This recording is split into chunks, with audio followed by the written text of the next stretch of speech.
कोविड-19 की इस दूसरी लहर में अब नंबर ऑफ केसेस जो हैं वो लगातार कम हो रहे हैं। डेली जो है नंबर ऑफ केसेस रिड्यूस हो रहे हैं, पर इसके साथ साथ जो है अप्रीहेंशंस हैं तीसरी लहर का अंदेशा जो है वो साइंटिस्ट और हेल्थ फैटर्निटी के लोग जो हैं वो जता रहे हैं।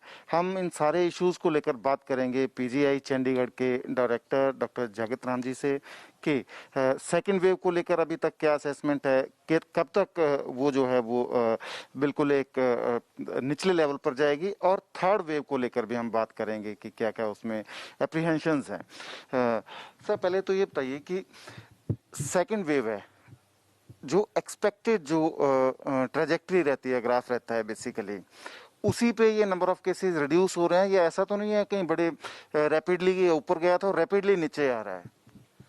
हाँ नहीं, ये तो देखिए आप फरवरी में, मिड फरवरी के आसपास कंट्री में सबसे कम केसेस थे। तो उसके बाद में ये जो केसेस है, थर्ड वेव के केसेस बढ़ने शुरू हो गए और 6 मई को ये हाईएस्ट पीक गई। 4,14,000 केसेस 6 मई को हमारे पास थे कंट्री में। उसके बाद में ये कम होने शुरू हुए हैं। शायद आज पहला दिन है लगभग 2 महीने के 1 महीने के बाद जब ये केसेस 1 लाख से कम हो गए। तो काफ़ी इससे एक बहुत बड़ा रिलीफ मिला है कि 1 लाख से कम हुए। फर्स्ट जो वेव थी हमारी वो 97-98 हज़ार के बीच बीच में थी, और जो ये आज केसेस आए हैं ये जैसे 86,000 और उसके आसपास हैं, तो ये काफ़ी एक सिग्निफिकेंट फॉल हुआ है और अच्छा ही है। ये फिलहाल जो है एक्सपेक्टेड जो ट्रेजेक्टरी है उसी पे रिड्यूस हो रहा है, कहीं मतलब सडन फॉल तो नहीं है इसमें, हम कह सकते हैं? नहीं, सडन फॉल नहीं है, ये तो देखो ग्रेजुअल फॉल ही है।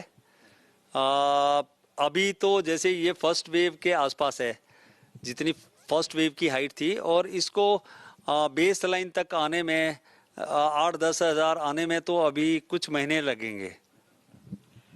थर्ड वेव की अप्रीहेंशंस जो हैं वो लगाई जा रही हैं कि थर्ड वेव आएगी, उसका क्या साइंटिफिक बेसिस हैं उस थर्ड वेव के, जिनके बेसिस पे बात कर रहे हैं कि थर्ड वेव जो है वो कोविड की आएगी? आप देखिए, अगर आप स्पेनिश फ्लू को देखिए, 1918 में जब शुरू हुआ था तो 2 साल में 3 से 4 वेव आई थी उसकी। तो इसी तरह से इसकी भी हम एक्सपेक्ट करते हैं कि एक थर्ड वेव भी आएगी, और हमें उसके लिए तैयार रहना है। वो तो डेफिनेटली आएगी, पर हमें तैयार रहना तो ज़रूरी है।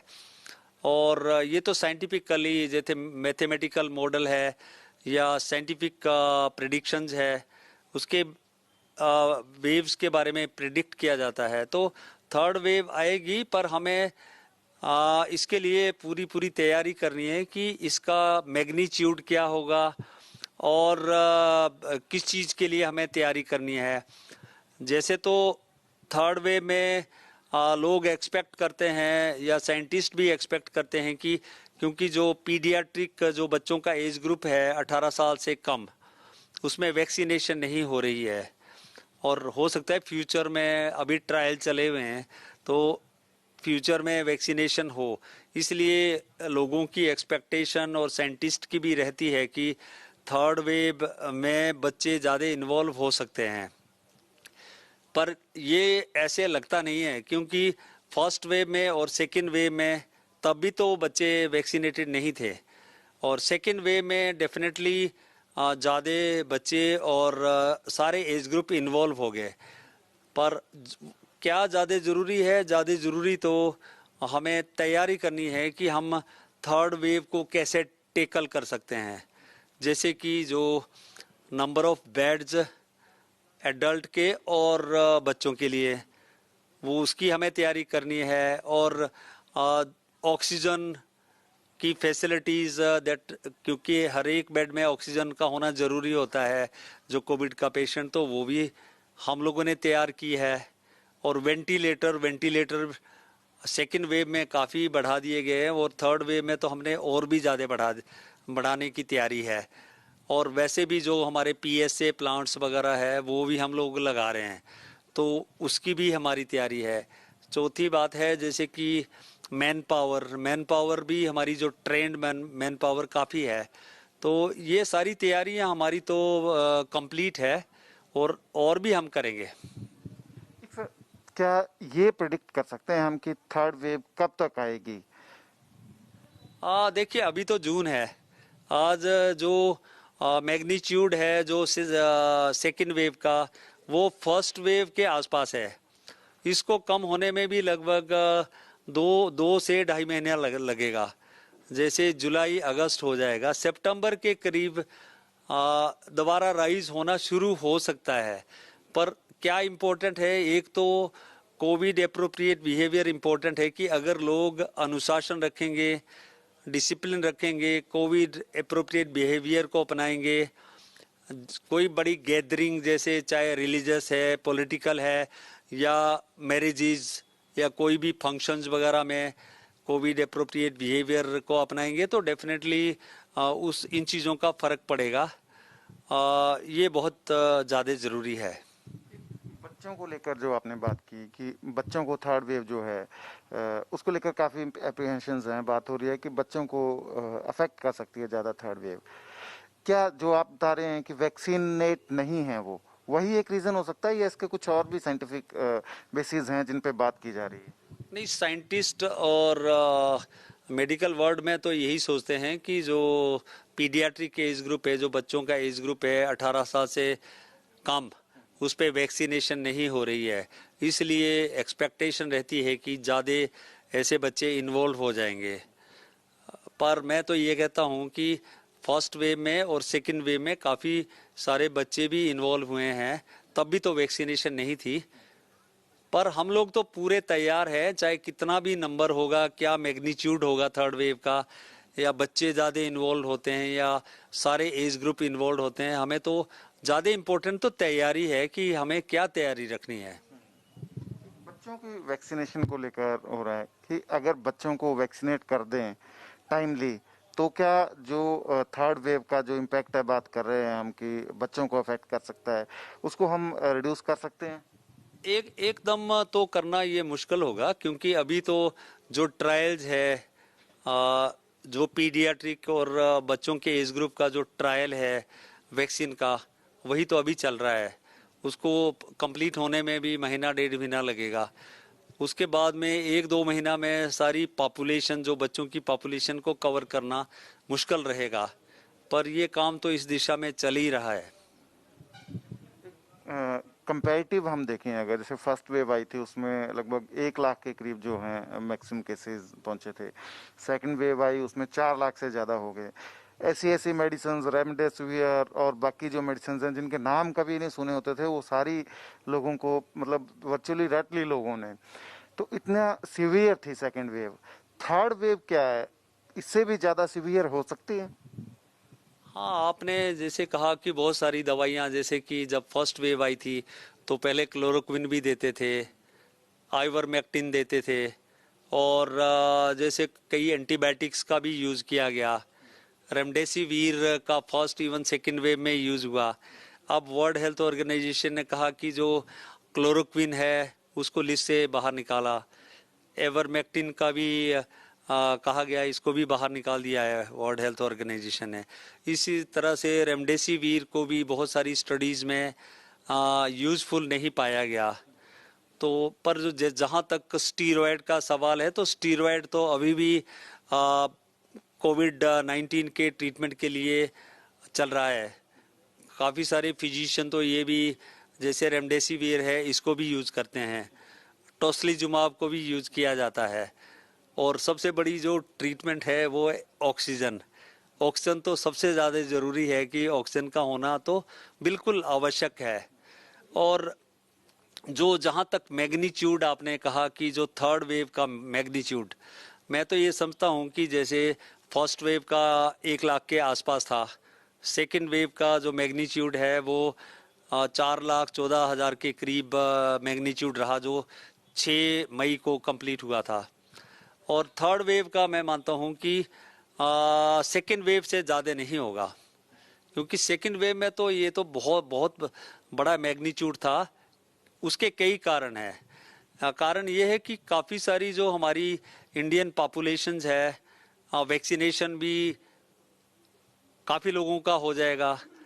जो काफ़ी जो लोग हैं वो इन्फेक्टेड भी जो हुए हैं, जिनको कि सिम्टोमेटिक थे या एसिम्टोमेटिक रहे हैं, वो इन्फेक्ट होने के बाद में भी एंटीबॉडीज़ बनती है, वो दूसरा कारण होगा।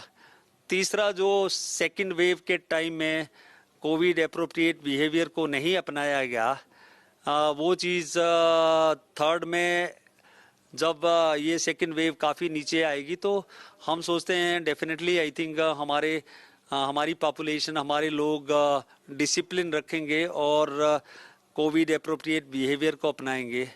कोई भी जैसे रिलीजियस फंक्शन है या कोई और लोग जहां इकट्ठे होते हैं, ऐसा नहीं करेंगे। जब प्रिकॉशन रखेंगे तो मैं डेफिनेटली मानता हूं कि जो मैग्नीट्यूड है थर्ड वेव का वो सेकेंड वेव से कम होगा। पोस्ट कोविड कॉम्प्लिकेशंस की भी हम बात कर रहे हैं, बहुत सारी डेथ्स हो रही हैं कि पोस्ट कोविड कॉम्प्लिकेशंस है। ये क्या है पोस्ट कोविड कॉम्प्लिकेशंस, क्यों हो रही हैं और अवॉइड कैसे कर सकते हैं?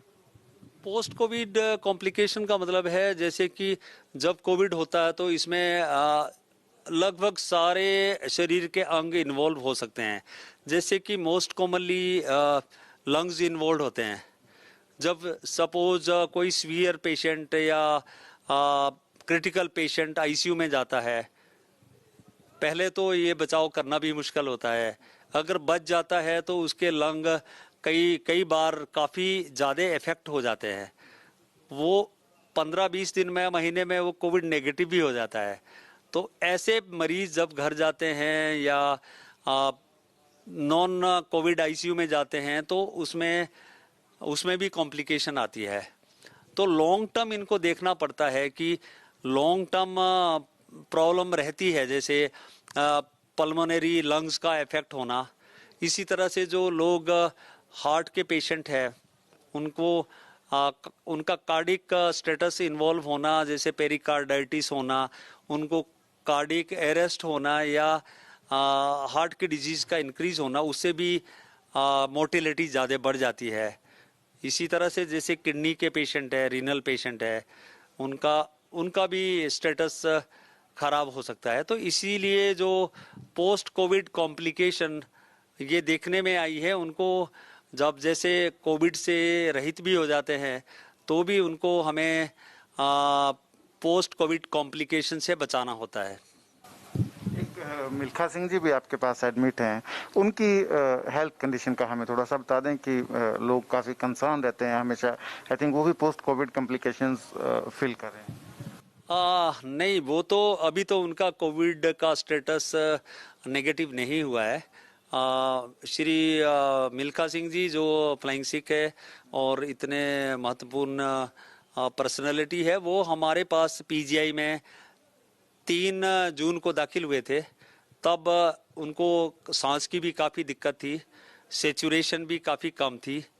आज 8 तारीख को, आज तो उनका स्टेटस काफ़ी बेहतर है, सेचुरेशन काफ़ी नॉर्मल आ चुकी है। और जैसे पहले राइल्स ट्यूब था तो फीडिंग के लिए लगाया था, वो अब वो खुद खाना खा रहे हैं, बातचीत कर रहे हैं।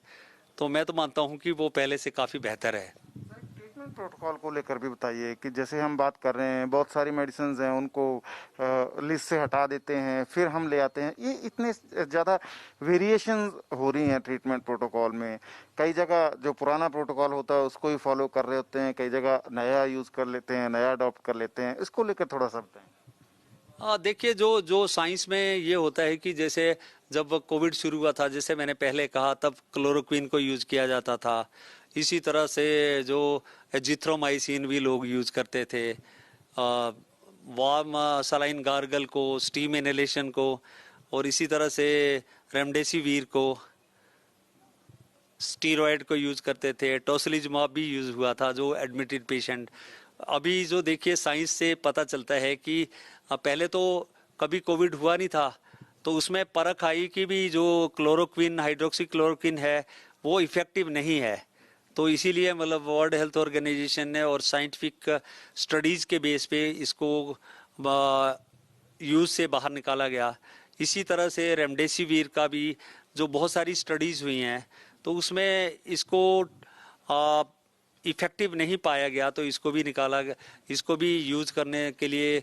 पर फिर भी कई जो आप ये बता रहे हो, जैसे कि डिफरेंट प्रोटोकॉल प्रोटोकॉल तो चेंज हो रहा है टाइम के साथ। पहले जब ये यूज होते थे, अब यूज नहीं हो रहे हैं, और जो डॉक्टर अभी यूज कर भी रहे हैं, कल के दिन को वो भी यूज इसको नहीं करेंगे। प्रोटोकॉल तो बन रही है, जैसे गवर्नमेंट ऑफ इंडिया ने भी कहा है कि जैसे हाइड्रोक्सो क्लोरोक्विन का आइवरमेक्टिन, और जो जैसे रेमडेसिविर है, इसका एक रोल नहीं है, और ये वर्ल्ड हेल्थ ऑर्गेनाइजेशन ने और साइंटिफिक रिपोर्ट की के बेस पे इसको ट्रीटमेंट प्रोटोकॉल से बाहर निकाला गया है। तो ये चेंज इसीलिए चेंज होता है, और जो डॉक्टर्स भी है वो भी चेंज अपनी ट्रीटमेंट करते रहते हैं। वैक्सीनेशन को लेकर जरूर बताएं सर। जैसे यूएस की बात आज की डेट में हो रही है, यूएस ने तो यहाँ तक कह दिया है कि जो फुली वैक्सीनेटेड हैं वो लोग जो हैं विदाउट मास्क जा सकते हैं। उसको लेकर क्या हमारे यहाँ कुछ ऐसी सिचुएशन आएगी अभी नियर फ्यूचर में कि हम जो हैं विदाउट मास्क जो हैं जा सकेंगे पब्लिक में? अभी तो देखिए, इस साल तो ऐसी स्थिति नहीं आएगी। हमें 9 महीने से 12 महीने तक तो हमें डेफिनेटली मास्क को लगाना जरूरी रहेगा। अभी आप देखिए, लगभग 23 से 23.5 करोड़ के करीब फर्स्ट डोज वैक्सीनेशन की हुई है। जो सेकंड डोज है, वो जो कंप्लीशन हुआ है, वो लगभग 3 और 4% के बीच पॉपुलेशन का दोनों डोजेज कंप्लीट हो चुकी हैं। तो इसमें हमें तो जैसे कहते हैं कि अगर 90 लाख से 1 करोड़ के करीब जैसे जून के एंड या जुलाई से वैक्सीनेशन शुरू होगी, तो इस साल के एंड तक कंप्लीट हो सकता है।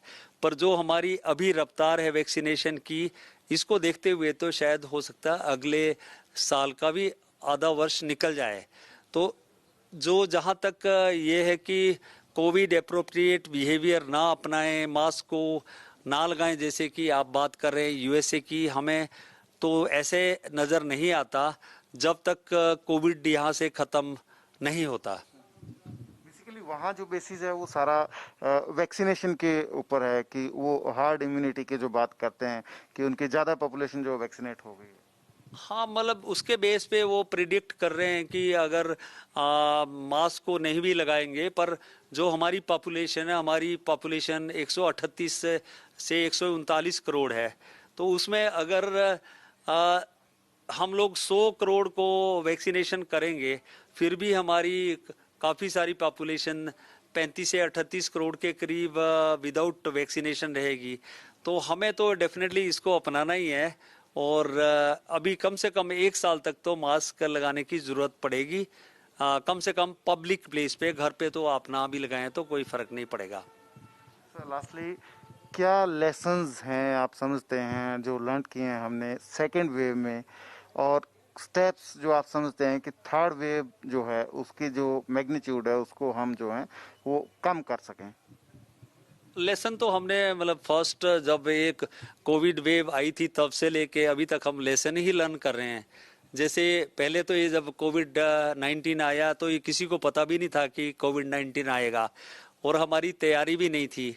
देखिए 2020 में कितनी अच्छी तैयारी की कि कितने लॉकडाउन हुए, कितने कर्फ्यूज कई बार लगे, तो उस वक्त हमारी हॉस्पिटल की तैयारी हुई, हॉस्पिटल के नंबर ऑफ बेड्स बढ़ गए, ऑक्सीजन बेड बढ़ गए, जो दूसरे वेंटिलेटर है उसको बढ़ाया गया, मैन पावर को बढ़ाया गया, उनको ट्रेनिंग दी गई। जब सेकेंड वेव आई, कुछ लापरवाहियां भी हुई, जैसे कि लोगों ने मास्क लगाना छोड़ दिया। उससे भी हमें लेसन मिला कि भी अगर आप मास्क नहीं लगाओगे तो इतना कोविड बढ़ गया, और इतनी जो मैग्नीट्यूड है आप देखिए कितनी हुई थी सेकेंड वेव की। और सेकेंड वेव में और भी हमें सीखने को मिला, जैसे कि ऑक्सीजन के बेड की कमी आई, वो भी हमने पूरी की, ऑक्सीजन के बेड को बढ़ाया, कंट्री की बात कर रहा हूँ। और उसके बाद में जैसे वेंटिलेटर है, वेंटिलेटर भी काफ़ी बढ़ाए गए हैं, और जो काफ़ी सारे ऑक्सीजन के प्लांट या लिक्विड मेडिकल ऑक्सीजन को भी काफ़ी ऑर्गेनाइज किया गया। ऑक्सीजन सिलेंडर को या पीएसए प्लांट जो काफ़ी कंट्री के सारे लगभग सभी हॉस्पिटल्स में ऑर्गेनाइज किया गया। तो ये बहुत सारी लर्निंग है, हम लोगों ने तो बहुत कुछ सीखा है। और साथ साथ में अब थर्ड वेव के लिए जैसे कहते हैं कि थर्ड वेव में बच्चे भी इन्वॉल्व होंगे, तो उसके लिए भी हम लोगों ने तैयारी की। तो हमने तो काफ़ी कुछ सीखा है इससे, फर्स्ट वेव से भी, सेकंड वेव से और थर्ड वेव से भी। और सबसे बड़ी बात जो हमने सीखी है वो है कि ऐसा चैलेंज, ऐसे एक पेंडेमिक आया तो उसको हमने फेस करना सीखा है। तो ये थे professor Jagat Ram, director PGI Chandigarh, जो होपफुल हैं कि जो थर्ड वेव आएगी अगर कोविड-19 की, वो इतनी इंटेंस नहीं होगी जितनी सेकंड वेव थी, क्योंकि वैक्सीनेट लोग जो हैं वो काफ़ी ज़्यादा लोग जो वैक्सीनेट हो गए होंगे उस वक्त तक। और दूसरा जो बच्चों को लेकर जो अप्रीहेंशंस हैं कि थर्ड वेव में बच्चे ज़्यादा इन्वॉल्व हो सकते हैं, बट कहीं ना कहीं बीइंग एन एक्सपर्ट वो समझ रहे हैं कि बच्चे, क्योंकि अभी भी वैक्सीनेट नहीं हैं बच्चे, जिसकी वजह से माना जा रहा है कि वो ज़्यादा इन्वॉल्व हो सकते हैं, तो उसको लेकर होपफुल हैं कि ऐसा नहीं होगा, थर्ड वेव में बच्चे जो हैं ज़्यादा इन्वॉल्व नहीं होंगे।